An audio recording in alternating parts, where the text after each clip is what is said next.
Well, hello everyone. Sitting on my pillow so I'm up higher. Otherwise it's at my back when it doesn't matter, but today it does.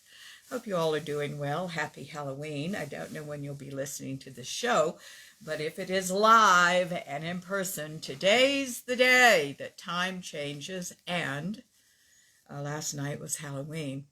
Now, it certainly is a different world from when I was a child, but I hope you had a good time, and I hope you and your kids found it most satisfying.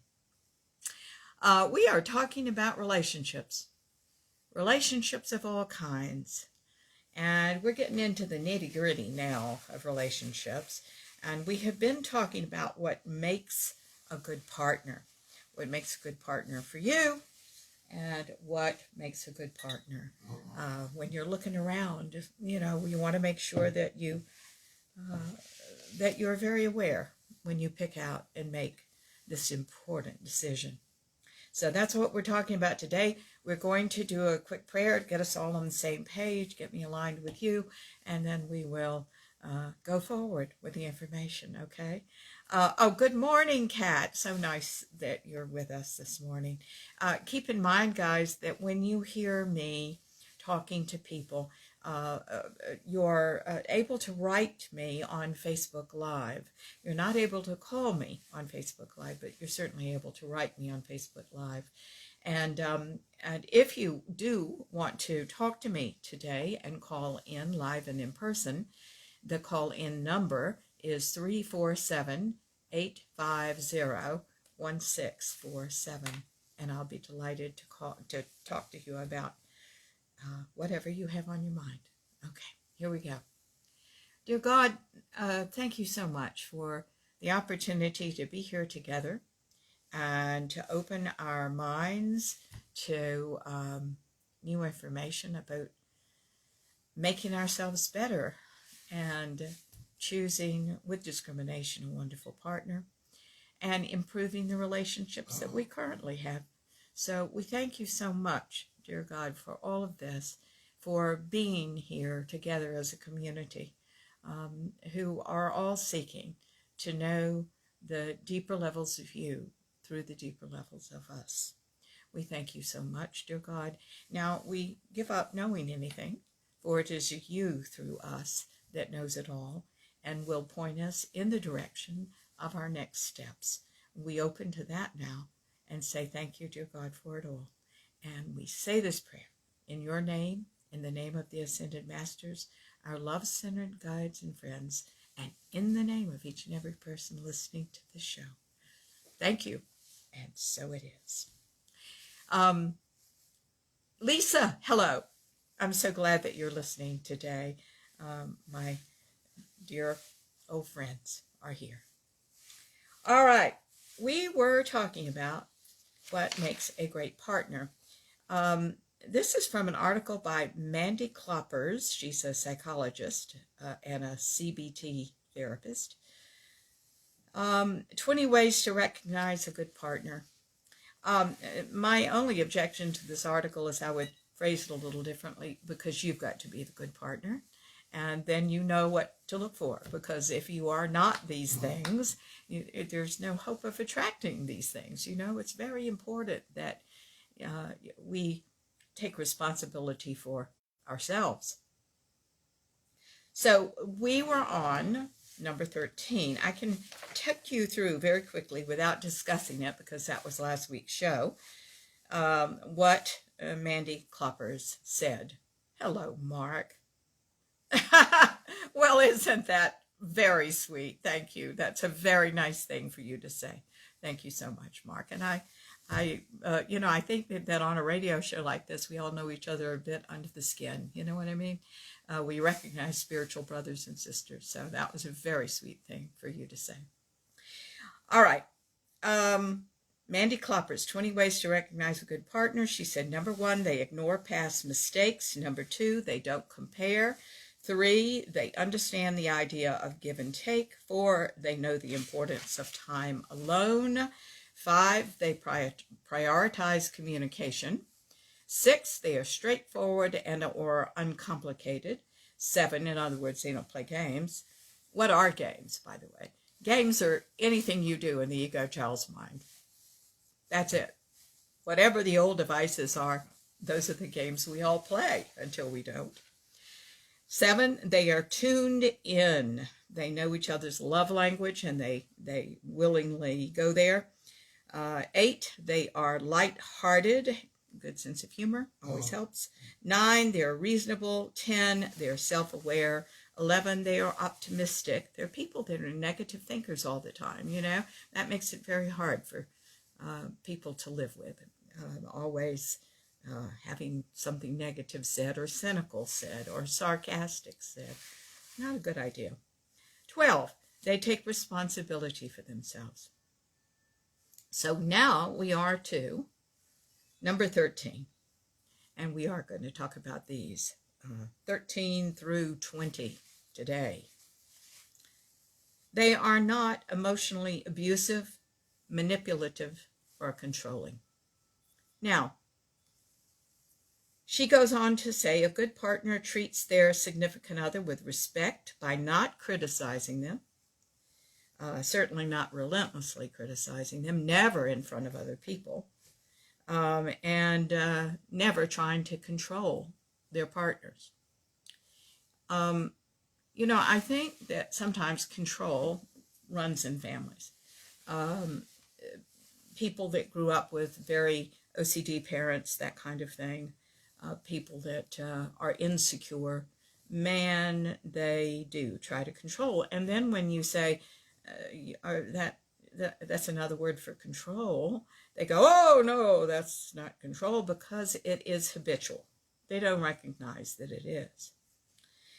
I want you to realize that being emotionally abusive, manipulated, and controlling, these things exist in the ego child's mind. If you are new to me, you will realize there are 2 parts to all of us. There is the ego child's mind part of us, the part of us that still functions like a child. These are fear-based experiences and emotions that happen there, and this is where emotional abuse, manipulation, and control comes from. It comes from that fear-based experience. It's also the experience of absolute lack. It's where you feel you'll never get what you want, and that no one ever cares about you. That's the emotional, the ego child's mind emotional experience. Those last 2 issues, I never get what I want and nobody cares about me, you don't care about me, are universal. Every single culture has those.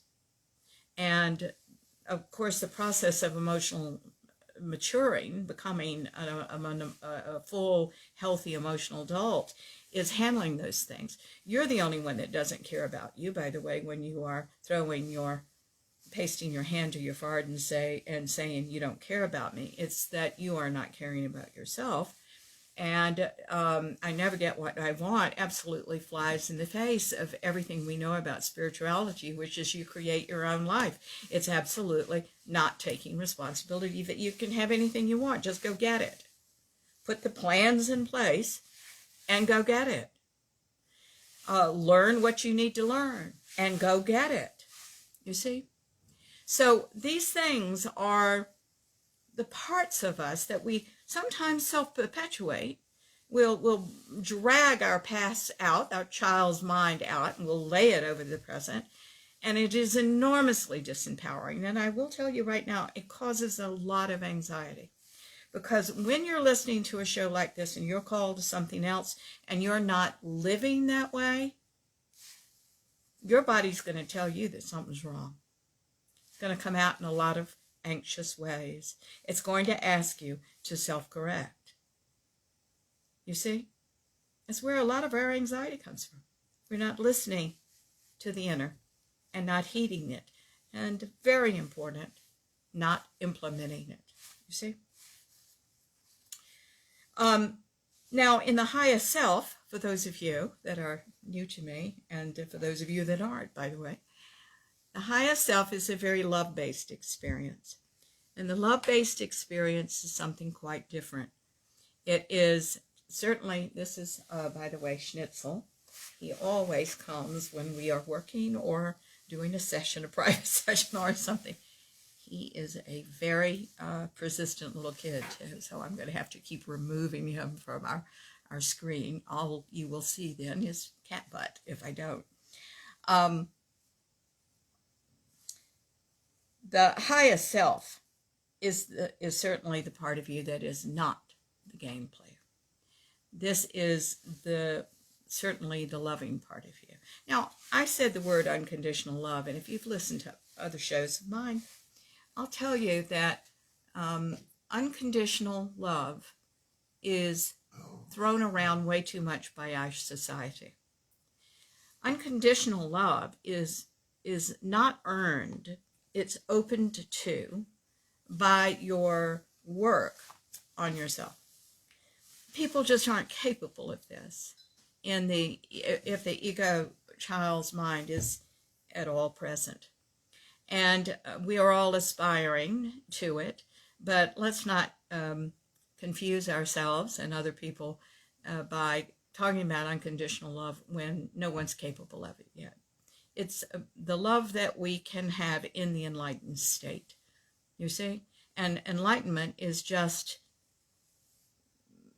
knowing yourself so well and becoming fully conscious and playing in those arenas of our absolute potential. Hello. Well, isn't that nice? Sheila, hello. I'm so glad to talk with you today. This is wonderful. Thank you for joining us again. All right. So we have these two parts of us, one fear-based, one love-based. One is not bad and the other good. That's just simply not true. This is the natural course of our evolvement, you see. We start in the ego child's mind. Of course we do. We're children. That's all we can do.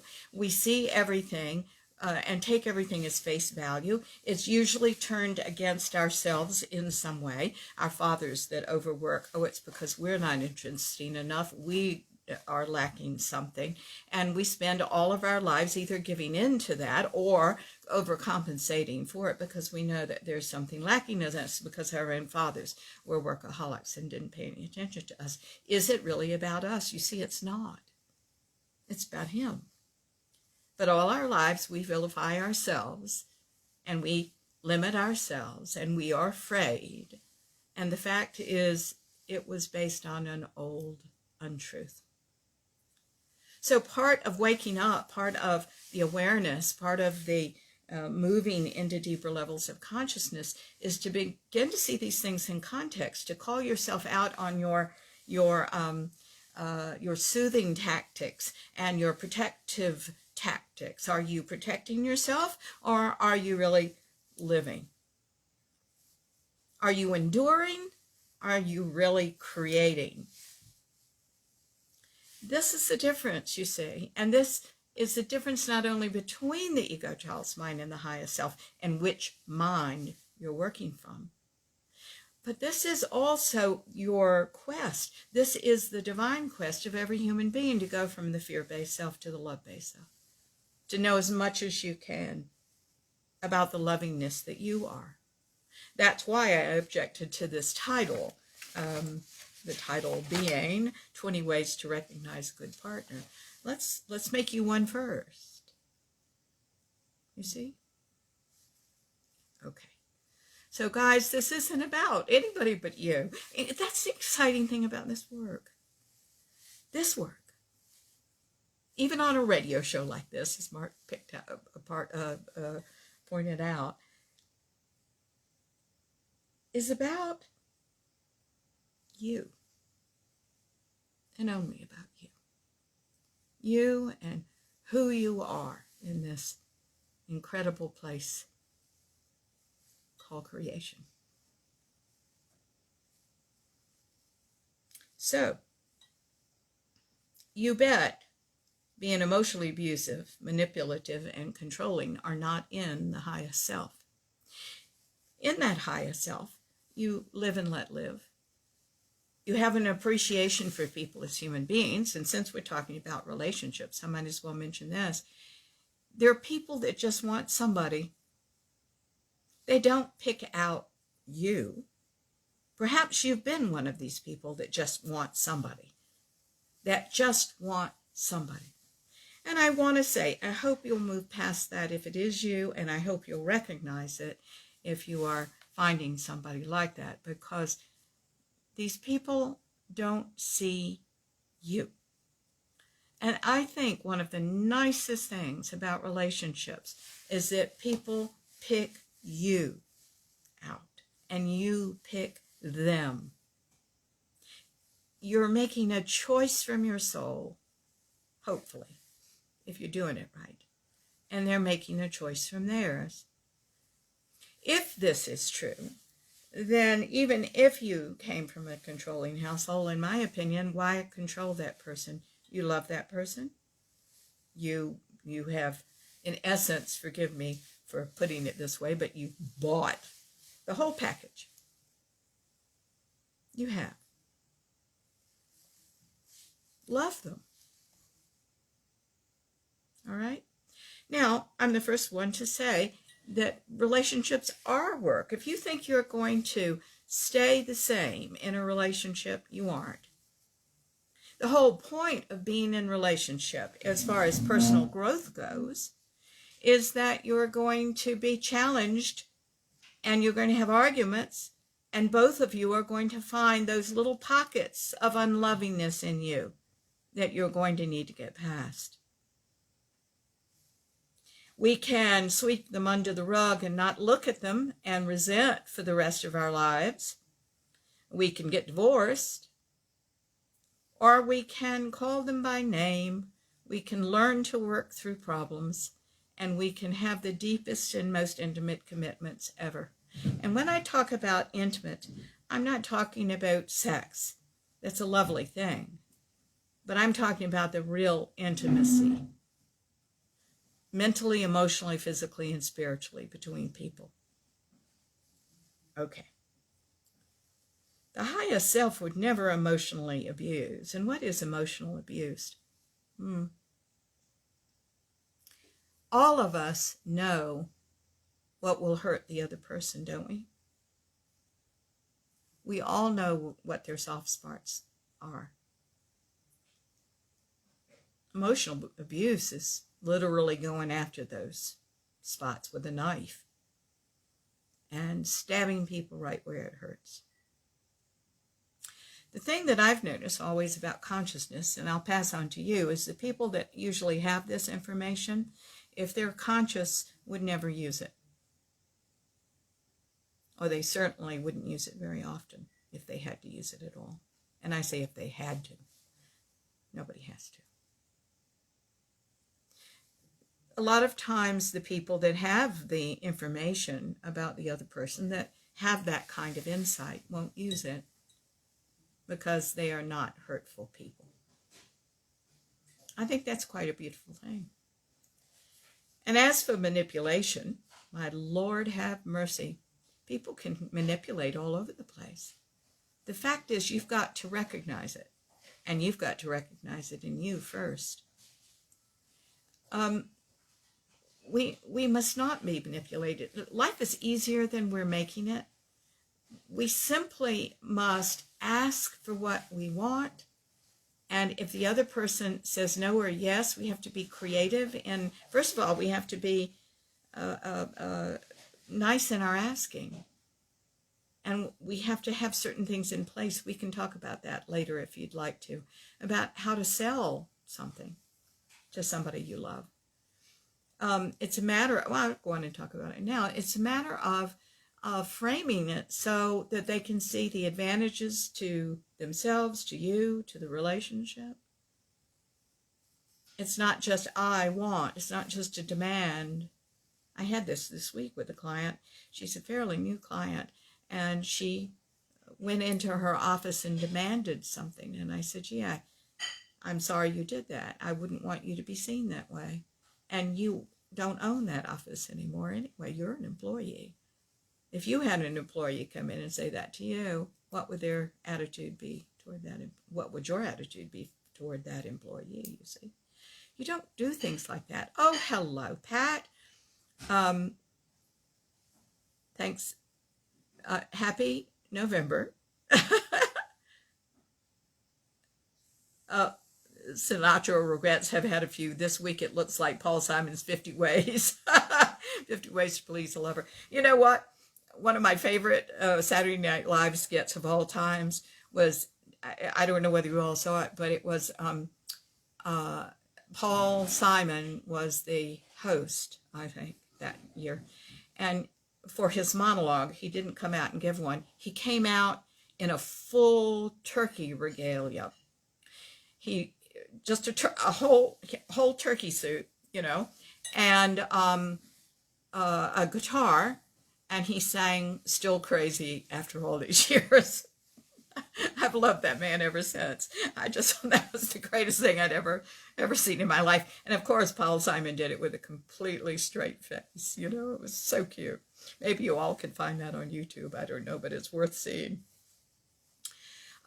So going back to manipulation.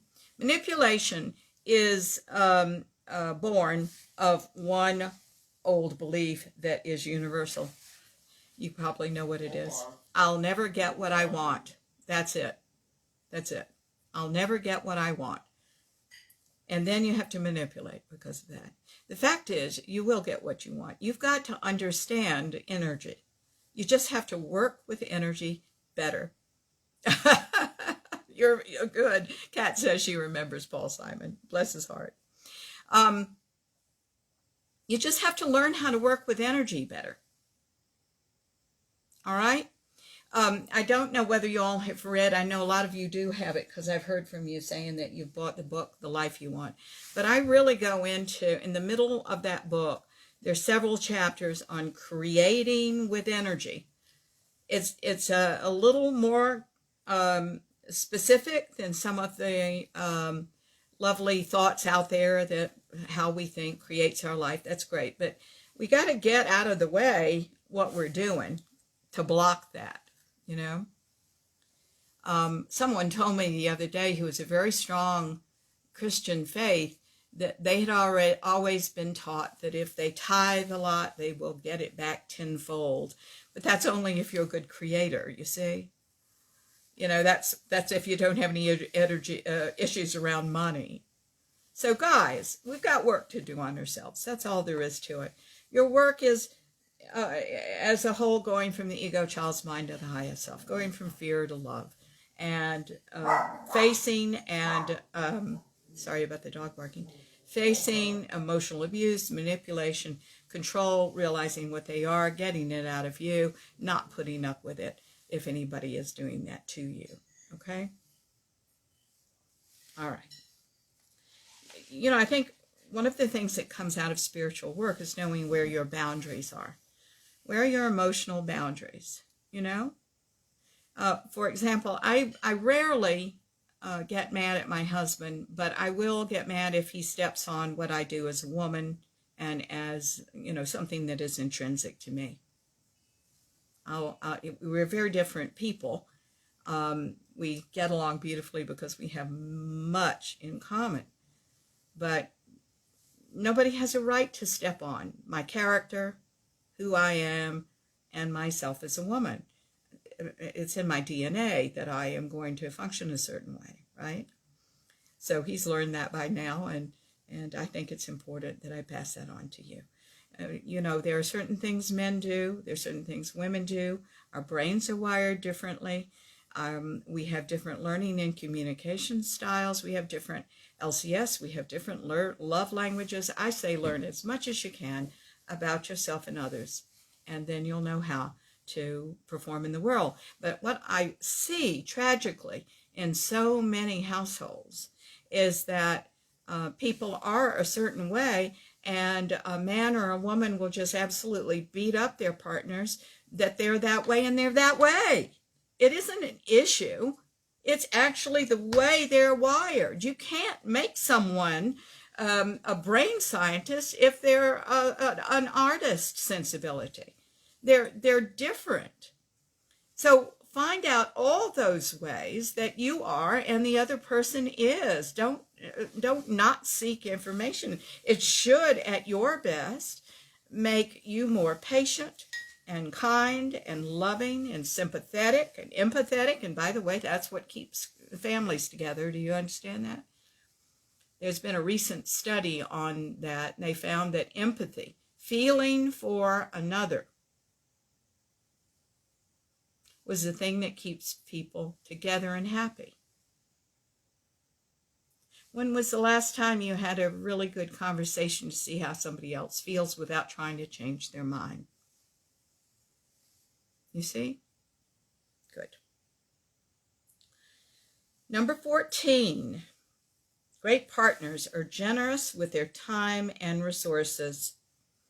Do you groan and roll your eyes every time you have to help somebody? Or do you jump in there? You know, a great partner, whether it's you or someone else, shows great empathy and works with you as a team. It's just not all about you, and it's not all about them. It's working together. And great partners understand the power of strength in numbers, and they're happy to offer support. That's extremely important. They're happy to offer support. Now, you don't take advantage of that, do you? Men, you don't seek a mother. Women, you don't seek a daddy to do things that you can do for yourself. That's not what we're talking about, is it? So you can take this and you can distort this like you can distort all of these things in the ego child's mind. I say, don't do that. This is about everybody being the adult and everybody being a contributor. There's nothing more complicated than this. I say it's complicated because the ego child's mind always wants what they want when they want it. And there are times in all of our lives that we go into these periods of a few days generally where you do nothing but think about yourself.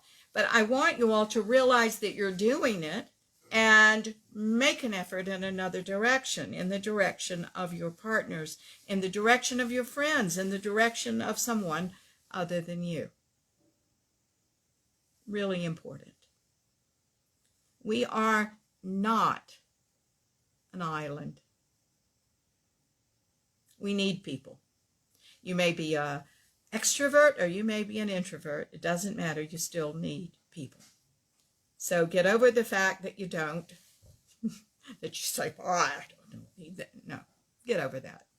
That's just so much ego presentation. We all need people. And we all need to reach out. And we all need to get over being selfish. Helping each other, that's what it's all about, especially in a complicated world like this, huh?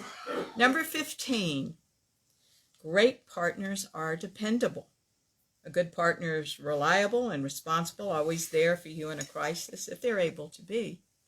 But not at the expense of self. I'm adding that part. Not at the expense of themselves.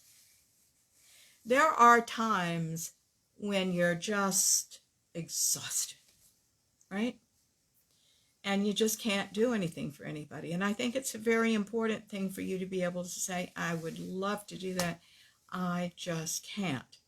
Now, I want to tell you a story about a friend who works way too hard. She works way too hard out of her insecurity. She works all the time. She is exhausted. She is an introvert. She's also afraid of people.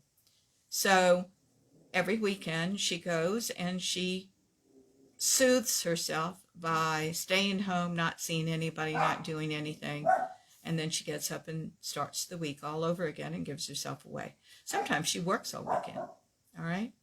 And what I want you to understand about this story is she is not resting for a good reason. She's not.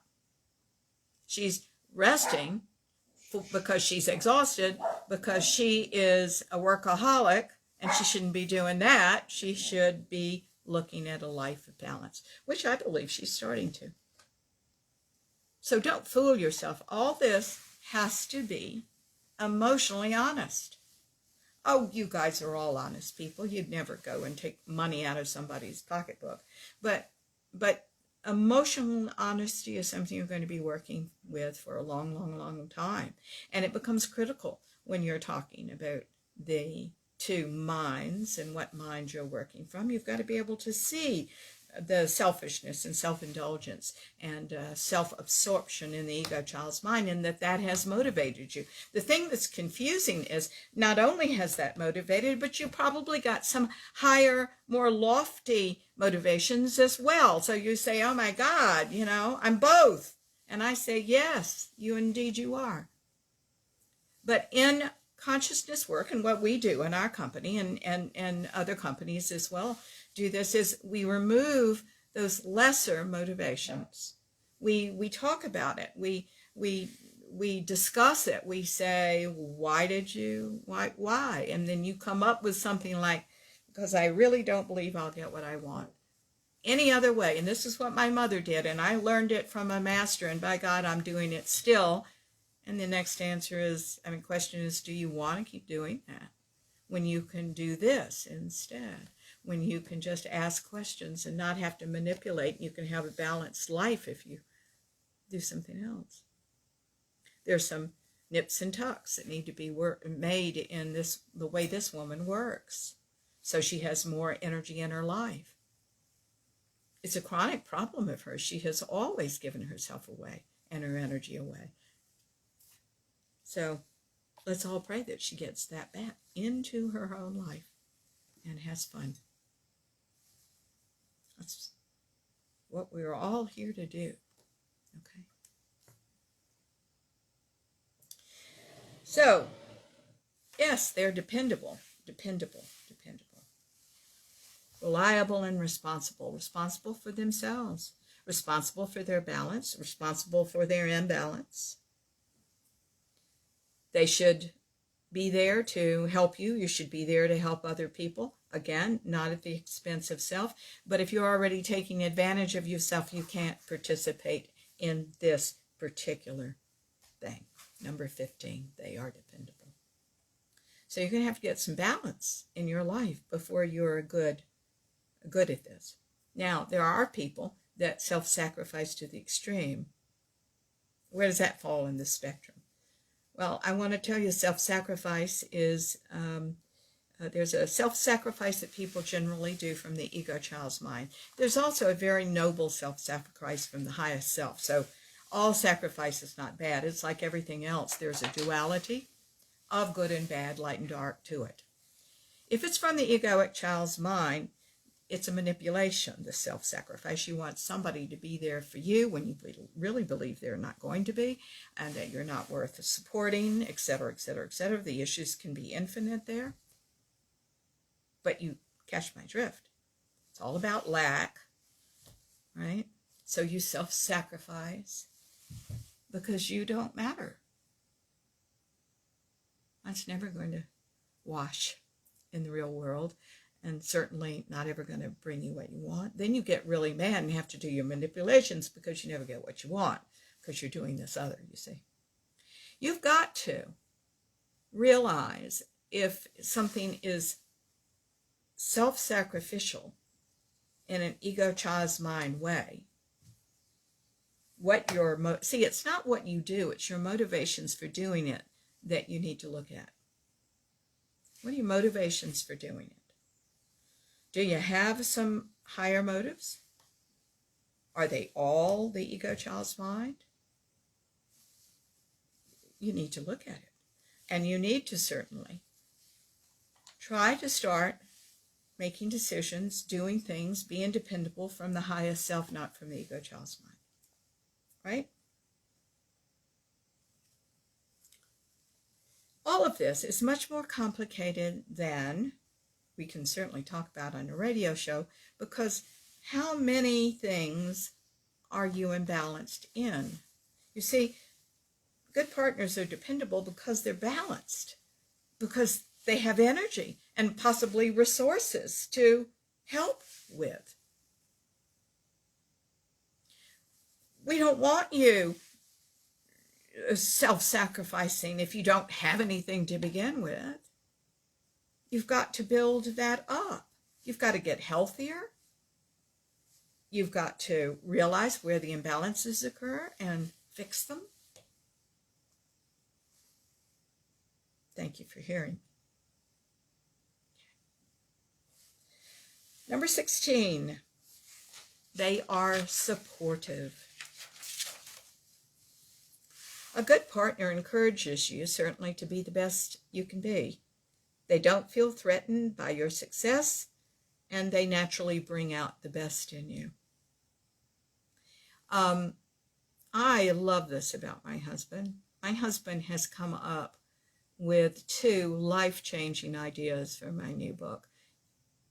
I was not thinking that way. He's an engineer, so he can really see a little crack here, a little crack there. Now, we see things differently, right? And I would never see that. I was just going about my merry little storytelling way. And he has come up with some ideas that are powerful. I think that I see people from time to time discounting other people that think differently, or just blanketly saying we think differently and shutting the door to things. I want you to open it. I don't want us to be arrogant about receiving ideas. You know, the truth is our partners are supposed to be our greatest teachers. Why not say we don't know anything, and why not be taught?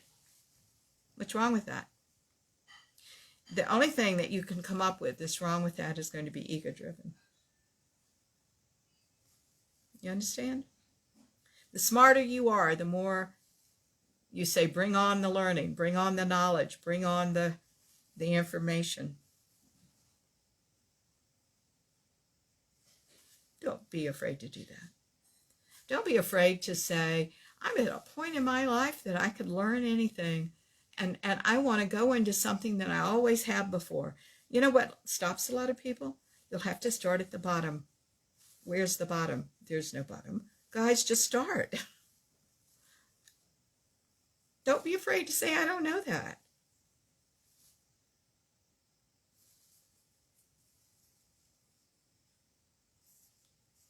Let's learn.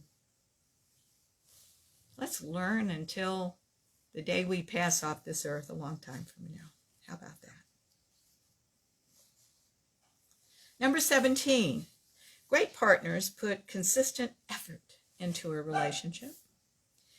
A caring, good partner realizes that relationships take work and they need to grow, and they don't chug along without putting effort in. The honeymoon phase, she says, is just that, a phase. And now the investment starts. Well, now this flies in the face of people who just want to get married and they think that is the be-all and end-all. I've known people like that. If I can just have a partner, or I can just have that marriage certificate, I'll be a success, right? There's a narcissism in that, guys, and a lot of other things. It is absolutely not realistic. Having a partner doesn't just make everything wonderful. That's somebody that really doesn't know how to work through problems. What we want you to, and I said this last week at the beginning of the show, but I'm going to say, the only reason to have a partner is that you've worked on yourself and you have a body of what love really is, not artificial, not little girl love, not little boy love, inside of you, and you would now like to give it to a worthy other. Okay? Then a loop is created. You love them, they love you, and you find out even more about love. Again, you isolate those things that are arguments, and you say, there's a pocket of my unlovingness I haven't looked at. Let's release it and go on. And this is how you grow together, deeper in love through the years. Just the way it is. Okay. So the idea that someone is just going to be in relationship and then not do anything about anything, not stretch themselves out, not be willing to grow and change and evolve, not very realistic. You don't get to get a partner and then relax. You have to remain true to yourself. You have to remain true to that partner. You have to learn, grow, deep, and in that, find true intimacy with someone else. Number 18, they're honest and trustworthy. The partner is trustworthy, or you are trustworthy, as we're talking about this. They say what they mean. They would never cheat on you. You know what I often find about cheating in marriage and in a relationship is that the person who cheats is using cheating as a distraction to not going down deeper in themselves. Something is being called within, and it's much easier to distract themselves with something bright and shiny out there. It's always going to be something bright and shiny out there.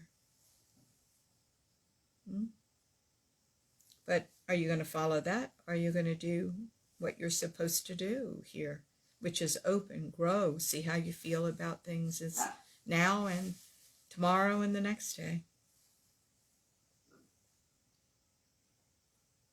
If they did, she goes on to say, and I do concur with this, if they did meet someone else, they would end the relationship rather than deceive you and hurt you and by leading you on. I think that is true. They'd be emotionally mature about it, you see. We can't be so narcissistic that we are going against principles that we should have as fine human beings. Good partner is able to say, I'm sorry. A good partner is, and this is her note, and I think it's a good one, a good partner, meaning you too, is self-aware.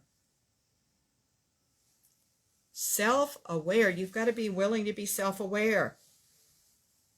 And in that, they have to know that if they're wrong, they've got to apologize. There are people that have such a hard time saying, I'm sorry, because they're already insecure and feel like they're always wrong. So trying to get those words out of their mouth, well, don't you think that should be addressed? That should be addressed with these individuals. If that's you, address it. Because when you're in partnership, you've got to look somebody in the eye and say, I am so sorry I did that.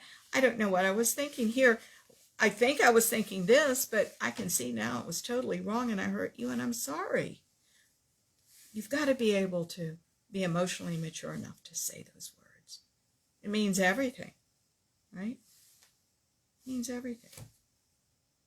I find these days, because Michael and I rarely fight, and if we do, it's mainly a misunderstanding. And one of us always really sincerely says, I'm really sorry about that. Now, see, this is the thing. You better damn well be sincere, because if you're not, you're just saying you're going to do it again. You realize that? If you say, I'm sorry, and it's lip service, or I love you, baby, and it's lip service, you're going to do it again. Mean what you say. Okay. Number 20. Mandy Kloppers. Did we say her name was Kloppers? Yes. Mandy Kloppers goes on to say, and this is her last point, that a good partner is your best friend, or you are their best friend. A good partner offers a wonderful friendship. Friendship can hold a relationship together when the going gets tough. If you're friends, the other problems can always be worked out, since friendship provides a solid foundation for a happy, healthy relationship. I'm going to say again, the same things that make a good relationship and a relationship last and provide the fodder for a powerful, powerful coupling are the same things that have always been since time immemorial. People have been doing them or not doing them. Okay? We've all been building up and tearing down for eons. If we know that friendship is important, I think it's extremely important to make sure that this potential partner of yours knows how to be a friend, and that their idea of friendship matches yours. My husband isn't much of a talker. He doesn't particularly relish words. I love words. I'm not so much of a talker as I adore words. Words are really important to me. Words convey love to me. Just a conversation, you know. But he's not much of a talker. So how does he show that he is my true friend? Well, he listens. He makes an effort in that direction. He teases me about it. He does all sorts of things like that.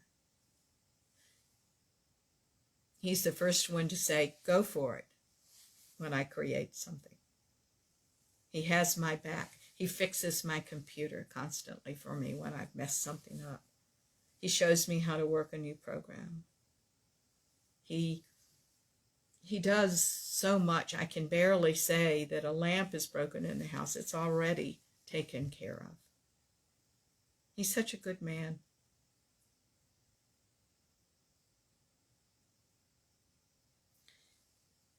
Friendship is really important. You make sure that this person knows how to be your friend. You have to open your mind to their love languages and what they find important. And you have to meet yours sometime yourself. I laughed with him the other day because I was saying I was going shopping, and he never fusses at me for going shopping, but he does tease me about it, right? And oftentimes when I put on something and I go to him and I say, how do I look? He'll say, fine, okay. You know, that is not necessarily what I went to you for. You know, I'm like, here I am. I'm presenting myself. Please give me a compliment, right? Fine. Okay. So I was laughing back with him the other day, and I said, you know why I'm going to go and buy clothes? So I can feel pretty, and I can tell myself I look pretty today. You know? And I think there's some truth in that. I really do. But it works, so why not? Okay. Look, Mandy Kloppers goes on to say, we can't always be good partners 100% of the time. But if you possess most of these qualities and you work on the others that you don't possess, that's really damn good. And I urge you certainly to do that. We want you happier and we want you fulfilled. And certainly I think this is a good article that gave us some information to that end. And thank you for all of that, Mandy Kloppers, whoever you may be. I found an interesting article that is called People with These 5 Personality Traits Are Most Likely to End Up Divorced. I thought this was fascinating. I agree, I think, with most of this article. As usual, I am going to take it a little step or two further here and there. So here we go. Just want to make sure that something I was going to say is not repeating. Oh, I think we're fine. One of the things that I will say to you is that as a general rule, people get divorced when they don't feel safe anymore. This is Martha talking. How do they not feel safe? I'm not talking about that you would ever fear that somebody's going to come at you with a glass of poison. That's not what I'm talking about. There are 1,000 ways that we make our partners feel unsafe, and they make us feel unsafe. There are little tiny erosions, not a mudslide, that pull a marriage down. There can be a mudslide that pulls it down, but honestly, there are little tiny erosions that may result in a mudslide. But the erosions itself, if they go on long enough, are enough to do it. The erosions pull down our sense of safety, and I think the least we can expect in a good marriage is to be safe. And in that, what does that mean to you? Well, safe means to me that someone's kind, and someone's empathetic, and someone is contributory. And I haven't even thought of this before, so someone is respectful and deserves respect, by the way. This goes both ways. Someone who is sensitive to you, not overly sensitive, so don't get confused, but sensitive. Someone who can be good at what they do and enjoy what they do, so I can be good at what I do and enjoy what I do as well. Someone who supports what is and makes the best of it. That's the way I feel about it. There may be more, but someone also who loves me for being me, and whom I love in return for being who they are. So let's talk about some elements that this article mentions. People with these 5 personality traits are most likely to end up divorced. This article is by Mitzi Bachman. And I thought it was a pretty good article. So here are the traits. And keep in mind, each of these traits undermine safety. Will you do that? Will you understand that? Okay.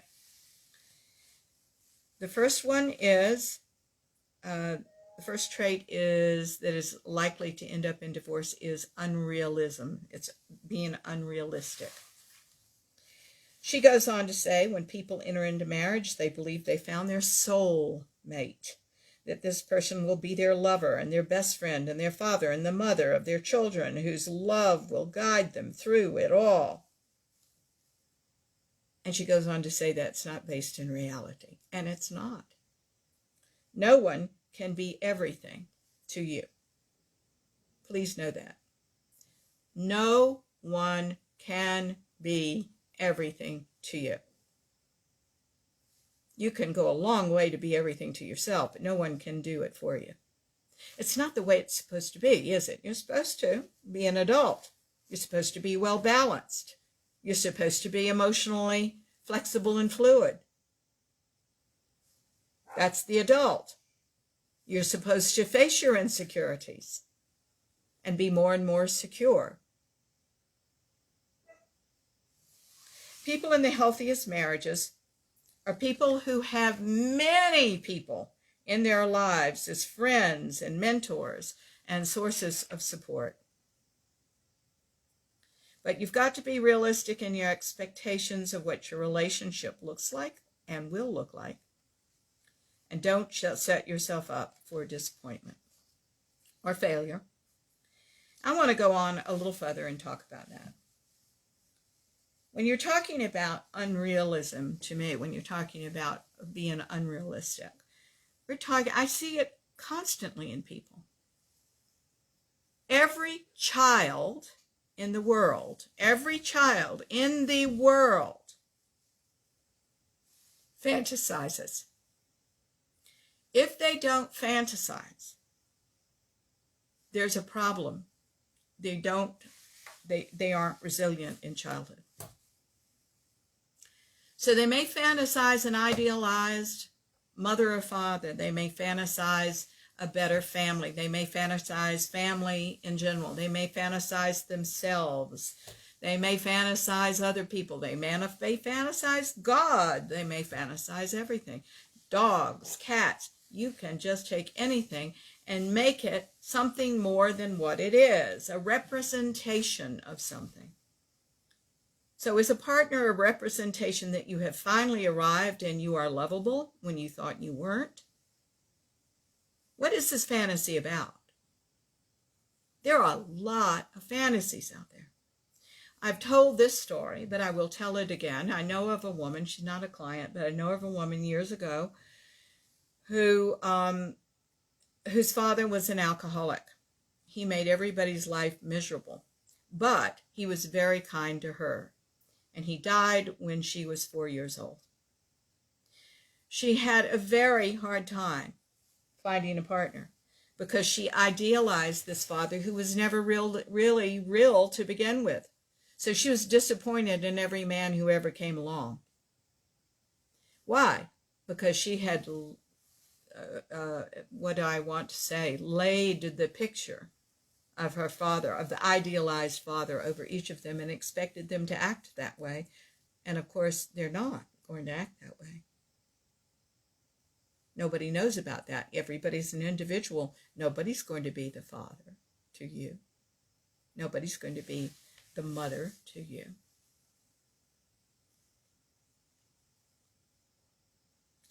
We're supposed to be the mother and father to ourselves, ultimately.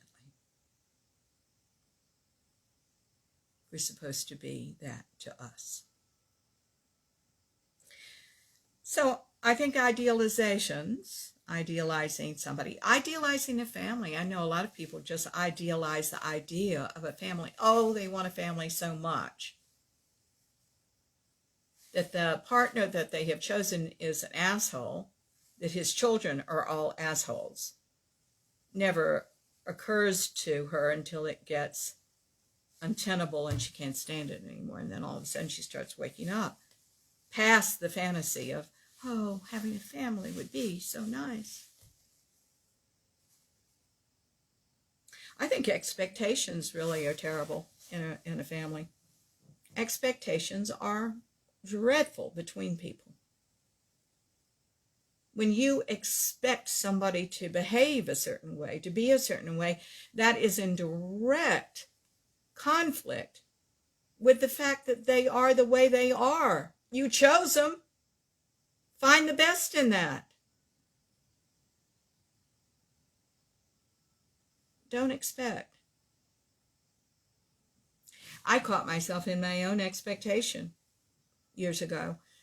When Michael and I moved into this house about 4 years ago, I had done nothing but watch, what do you call it? Reality TV shows about home decorating. You know, it was a big HGTV van. All right. So I'd watched that. And so I didn't realize, because, you know, when you're moving, you got things to think about, right? So I wasn't thinking about the inner. And I think I really did have a fantasy of how it was going to be. I was going to decorate this house beautifully.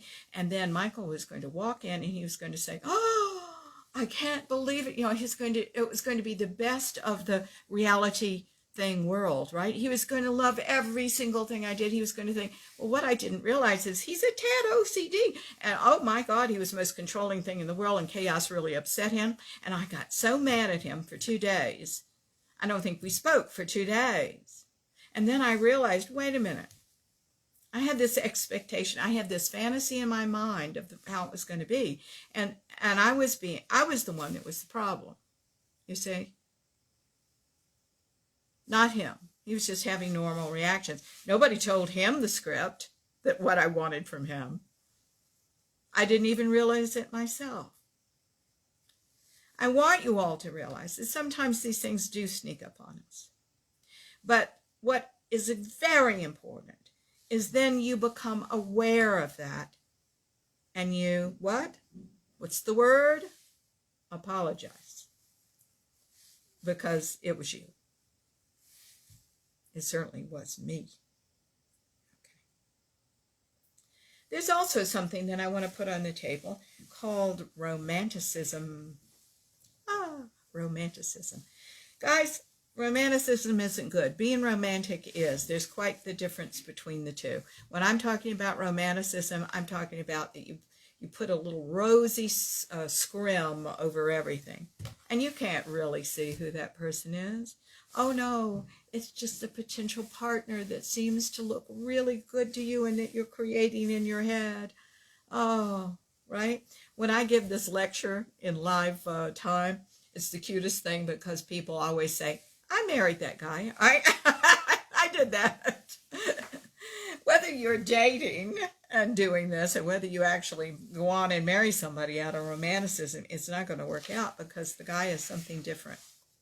By the way, the woman's something different. This is not gender related in any way, shape, or form. If you hear me making that mistake and not explaining that, it's only because I'm a woman and I sometimes talk to women in addition to men, and I hear their stories. But let me tell you, this is not gender related. Men as well as women fantasize and expect and romanticize and idealize. And one of the things that I want to say is a lot of times I have several clients that are women and who have worked on heavy duty fantasy issues, and they have torn them down and they're doing really well. They have a little bit left here and there. So as they're dating men, here comes the man who's the biggest fantasist of all. And man, he's going to take her to Hawaii, the first date and all this.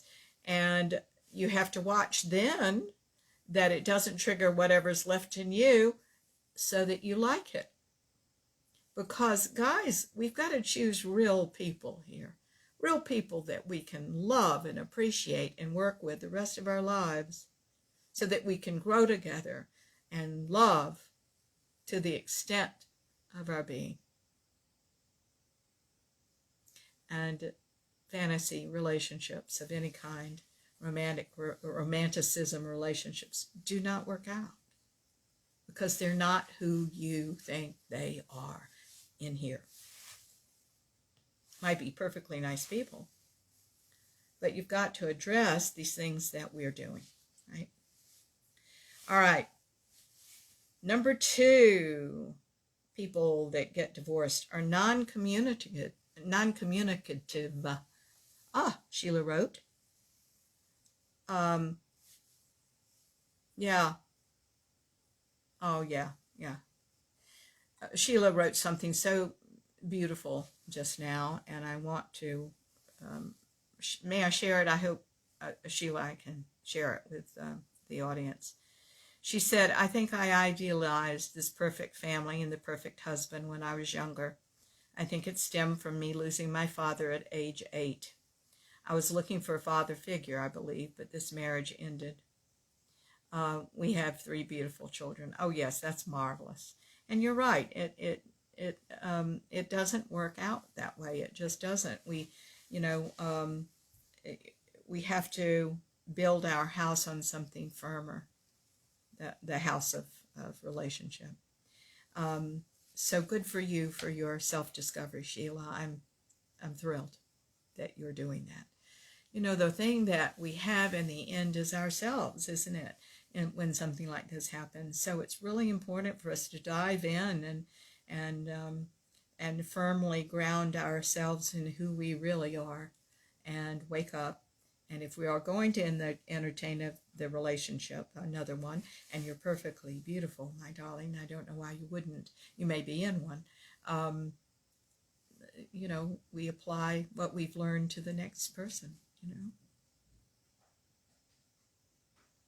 So the second one is people that are non-communicative are often end up divorced. If they have a difficult time communicating in some way.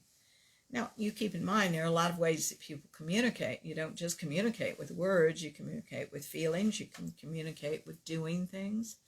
I think I told you all last week that when my mom died, and I had quite a strong group of friends in the city I used to live in.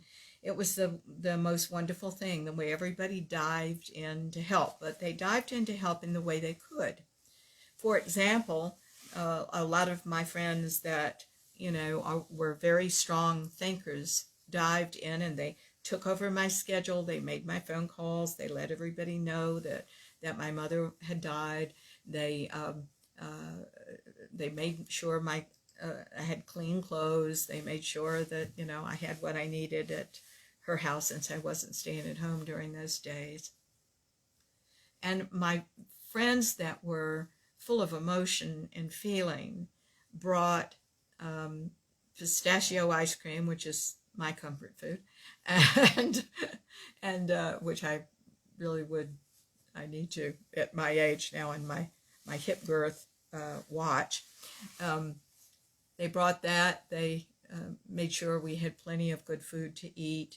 They sat with me and talked. They were very kind in all those emotional ways.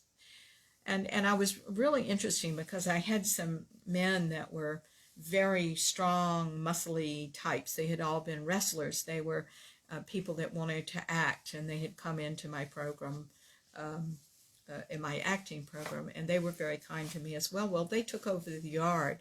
They took down some trees. They mowed the lawn. They planted flowers because this was early spring. And it was just one of the most loving things to see everyone pitch in according to what they could give. So when we talk about non-communicative, we're talking about someone who is not a giver, who likes to take more than they give. Certainly we all need to express ourselves to a certain extent in words.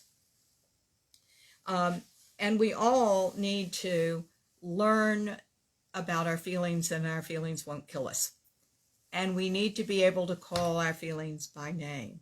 That is at the very least. So we can talk to our partners articulately and well and have them understand.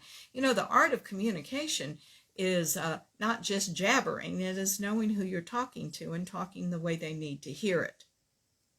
And that is a very contributory act as well. So even if it isn't your nature, you've got to learn to a certain extent to be able to do that. So a healthy flow of communication on a lot of different levels is really critical. We certainly need to expand our thinking about how people are communicating with us, because they all don't communicate with us in love letters, right? In words. I really do consider it quite a love letter when my husband fixes something that I would not have a clue about even who to call to fix something. That's very dear, and I really appreciate it. He saves us lots of money. Now, this writer goes on to say, when issues arise, it's important to address them head on through clearly spoken words and active listening. It's important that there be a give and take so everyone's needs are met and both people feel safe and secure in their marriage. There's that word, safety, and I do like that. Let me address some of this, and let me give you some images. I think when you have a disagreement, you got two people on two different poles. All right? I'm on this pole, you're on this pole. All right? Ooh, what is that on my eye? Oh, well, you're on Facebook Live, so it goes all over the world, your smudge. So you got two different poles. And when we first have an argument, what happens is we each cling to these poles. Okay. But at some point, one of you has got to come to the center. And I always say, stand naked, emotionally naked. And the other person then joins you, and that's the only place you can work something out. Not in this. You don't have the truth in this. You don't have the truth in that. The truth, the higher truth, the ascended truth is in the middle. I feel very strongly that most of the time we should all get what we want. All right? I've told you all this before. there are always negotiations to make so that everybody gets what they want. And I think I've told you all this one before. Oh, I see I have a call. Hang on, I'll be right with you. You're 615. And I don't know what that is. All sorts of noises today. I think it's so important when you come to the middle. That's where the solutions are. Not in your being right or the other person being right and everybody disparaging the other. That it looks like this. Where are you going to go with that? Somebody's got to be up here and the other hand has got to join them. So when here's a story that I always tell for this. When my husband and I, in the early days of our marriage, we found out we had a disagreement. It was never an argument, but a disagreement on how to do the pans in the, in the cabinet. Michael loves, being a slightly OCD, he loves to stack pans and have them all look very neat, right? I'm not going to do that because I'm going to be working with clients. I'm going to be doing a radio show. I'm going to be writing my book. I'm going to be doing those things. That's where I can add value. It's not, I can't add value stacking the pans. As a matter of fact, I don't do that well. My brain is not a brain that is a real good organizer. I have creative ideas like this and I organize them, but I'm not really good at, finding a space for every little thing. I just don't do that well. So we had a talk about this, and I said, I appreciate so much having the pan stacked. I really do. I like, isn't that nice when you open it and it's neat? I'll mess it up, of course, in 3 hours, but I think it looks great. I'm thrilled. I'm not going to be doing that. If you find that you want to do that and you have time to do that, and that is a pleasure for you, by all means do it, and I will appreciate it. But don't look to me to do that because I got other things to do. And these things are important for me to do. Not important in an arrogant kind of way. They're just important because they're fulfilling. Stacking the pans is not fulfilling. That's going to take me 20 minutes to a half an hour out of my day. I'd rather be doing something else where I feel like I can add more value. You see? So we came to that understanding. We've never talked about it since. I throw the pans in. Once in a while, he'll go and he'll straighten them out. He doesn't have to straighten them out, so he doesn't feel any burden on that. And everybody has walked away with what they want. Now, I do believe that you all need to negotiate so everybody gets what they want. And it just takes some creative thinking, but they are not in the energies of the poles. Okay, I know you understand that. Let's go to our caller and see who we will talk to. This is a 615 exchange. And let's see. Hi. My name is Martha Novak. Who am I speaking with? Ashton, Don, Junior, CEO. All right. So your first name is Ashton. I just need a first name. No, I have. We live in a Google age where people search what they find. My name is Pastor Don Jr. CEO. All right. All together. Well, that's fine. I don't usually take last names because we're trying to keep this, keep your personal stuff private. What can I do for you, sir? Well, first off, I want to tell you the information and wisdom and knowledge that you're talking about communication is priceless. I've been on over 4,500 radio shows, and a lot of times it's hard to actually get to speak to the actual host. It's not even about the screen. But my question to you is, how do you feel today, and did you get something? How did I what? Say that again, darling. How do you feel today, and did you had something to eat today? Oh, yes, indeed. Thank you very much. Aren't you sweet to ask that? I feel great. And I did have my yogurt and jam this morning, which I love very much. So thank you for asking. Yes. How about you? Oh yes, I have having something to read. I've been using the words, but I just love the wisdom that you're laying down. And the reason why I have to go by Pastor Don Jr. CEO, when people Google me, they say Pastor Don. It's an elderly gentleman, a white guy in Florida that always comes up. And he's like 55. I'm only 42, Uh-huh. so I'm black. Mm-hmm. So it was very confusing. I love what you said about the communication factor, and I want to add one element to it. It's the relationship. It's 51-49. It's not 100. Everybody can't give you all of themselves, but and when you're in a relationship, one person is going to be aggressive, doing the right thing. Like you said, your husband folding the clothes, doing what needs to be done. The other person is going to be on the receiving end. And that goes to business relationships, that goes to personal relationships, even the NFL players. The quarterback can't hold the ball if he's throwing it at the receiver. So the whole point of what I'm saying is what you're doing right now is going to change the world. We live in an on-demand society. Voice recognition is a $7 trillion a year industry. People aren't typing anymore. A lot of people don't even know what a keyboard looks like. They know how to voice it, but they don't type. So I say what to say. You're very special. You're loved. You're important. You haven't heard it from anybody else. I'm inspired by God to tell you, keep going.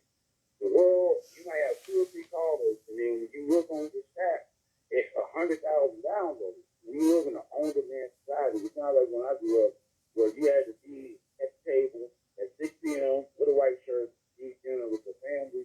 There was no cell phones. You had to talk about your day, communicate, let people know what's going on, and that's where the family meeting was going to go. If something was going wrong at school or at work, it would all be addressed at the family meeting, and then we all go with this work. So I just really love what you're doing. You're bringing the analog into the digital.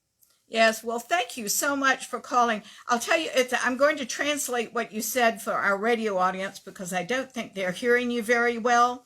It's our system. It's not you, my dear. But thank you so much for calling, and I can't thank you enough, and you made some very good points there, so I'm going to pass those on right now and get off the phone. But thank you for calling, okay?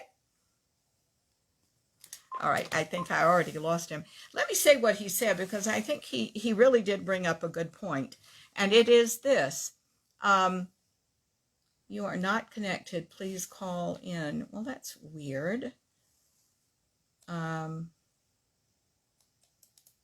So I guess now we are we? I might have lost for some reason Blog Talk Radio, so I hope you're listening on Facebook Live. All right, what he was saying is that the give and take in relationships can't be 50-50 all the time. Sometimes it's other percentages. And I think that's really true. You know, sometimes we hit a bad spot as people and we need more. Sometimes we, but the thing is to make the effort back when we can, to give what we can in our way. You know, I think that's really, really an important thing. And that was the big thing that he was saying, which I think was very true. So the next, we have 11 minutes. Let's see if I can get through some more of these. Number 5 was people get divorced who are entitled. I think that is true. She goes into this. I'm going to say what she said, and then I'll launch off like I do. She said, many people expect their husband or wife, their partner, to read their mind. They think he should know that. If he would pay attention to me, he should know when the babies go to bed. That kind of thing. She goes on to say, and I think this is absolutely true. This is the part I agree with. If you want something, for heaven's sakes, ask for it. If you want something, ask for it. Stop playing games. Tell your partner specifically what they need, what you need, so they can give it to you. But you make sure you can't give it to yourself first. That's what I say, because I think we all ought to provide for ourselves. And then There are just some things, like when IT falls apart for me, that I need to talk to my husband about this, because I don't know what to do, right? But I can damn well cook him a good meal. I can darn well help him carry something. I can be there for him in all the ways, in other ways of nurturance and kindness and other things that I do around the house. I can clean the cat pans. That's my job. You can't get too swell-headed about anything. If you get off the radio show and then have to go clean the cat pans, which is what I'll be doing, by the way. Okay. Most men and women want to do what they can to make the person they love happy. But when you expect them to read your mind, you're setting yourself up for disappointment and then for frustration. I agree with all that. I will say there are just some people that feel like they are entitled. They're usually people that have a deprivation issue in some way. They didn't get enough love, they didn't get enough understanding, they didn't get enough this or that. And I do wonder if sometimes what they think they didn't get is fantasy.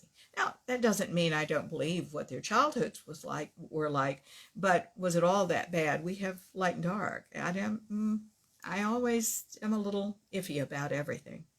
Here's what I know. Whatever caused the entitlement, nobody's entitled to be entitled. We simply are not. We're all the same under the skin. We're all human beings. We're all trying. We're all doing our best. I think that, good morning, Michelle. Oh, I'm glad to hear from you today. Thank you for tuning in, darling. I think that we're all here to do the best we can as who we are. That's it. I don't think any of us are more entitled than the other. I approach everybody as the human beings we are. I expect to be approached that way. And that's it, you know?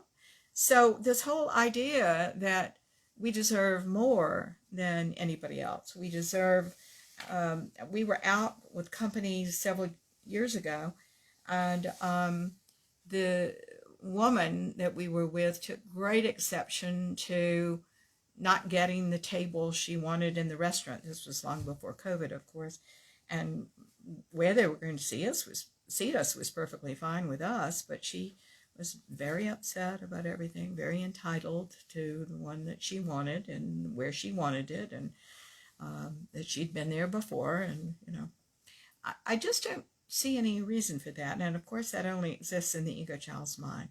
If you feel you are entitled, and by the way, keep in mind that woman did not come from the wealthy, abundant place that she found herself in now. And that was why she feels entitled to everything. We're not entitled to anything, for heaven's sakes. We've got it all. Let's just open ourselves to knowing more about who we are as this wonderful God source, and go on and contribute, okay? The next thing that she says is that people who get divorced often are hypersensitive. They take everything personally. If you'll go back and listen to some of my other shows, about half a year ago, 8 months ago, on cognitive distortions, you'll see that taking things personally is a cognitive distortion. It comes from your childhood. So she says she has this writer says she had a client who takes everything personally. She asked her husband to stop on the way home from work and look at the countertop she'd chosen to replace the one she wanted to replace in the kitchen. Unfortunately, he forgot. Work got busy, and then he got hungry, and he just forgot. Instead of being understanding about this, she took his actions as a reflection of his feelings for her. If you loved me, she said to him, you would have remembered to look at the countertop. This writer goes on to say, after 15 years of receiving this kind of response to his every action, this man moved on from his wife a month ago. It's important to remember that other people's actions aren't necessarily a reflection of the way they feel about you. Of course, sometimes they are. I mean, in the case of passive aggression, right? But if you think every action your partner takes is a reflection of their feeling for you, your marriage is doomed. And when I mention passive aggression, you could take a man who is deeply resentful of the wife and who feels disempowered by the wife, and he would conveniently forget. It's hard to call somebody on passive aggression, isn't it? Because they deny it, and you suspect it. So there's no real bottom line truth to any of this. Nobody's telling the truth here. First of all, I think it's very insulting for all of us to take things personally. So what's the antidote to this? You need to ask. You need to say, darling, why did you forget to look at that countertop? Because that was important to me. I'm sorry, darling, I was hungry, I was tired, it's been a long day. Really, what happened in your day today? And it becomes a loving discussion, you see? There you go. It just becomes a loving discussion. The way to handle this particular point is to ask. Don't surmise what another person is feeling or thinking. That's not kind. Ask. Sweetheart, can you tell me why you did that? Okay. That's the only honorable thing to do. 3 minutes left. The last one she talks about is inflexibility. She says, it is my personal belief that the number one reason divorce happens is because people refuse to change.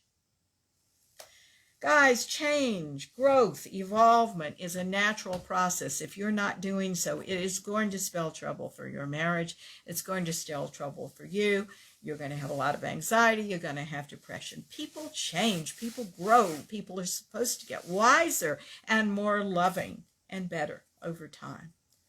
So, she says, if you want your marriage to succeed, make sure you have someone you can talk to. Don't set unrealistic expectations like mind reading, another cognitive distortion. Don't take things too personally, and make the changes. That's the right thing to do. Guys, I hope you've enjoyed the show. We have 2 minutes left. I want to thank you very much for listening to our shows and for supporting them the way you do through social media and through word of mouth and everything. Please do tell people about our shows. We are trying to increase our community, and I feel very close to all of you. A lot of you I know, you identify yourselves, and I'm just crazy about you, and that makes me so happy.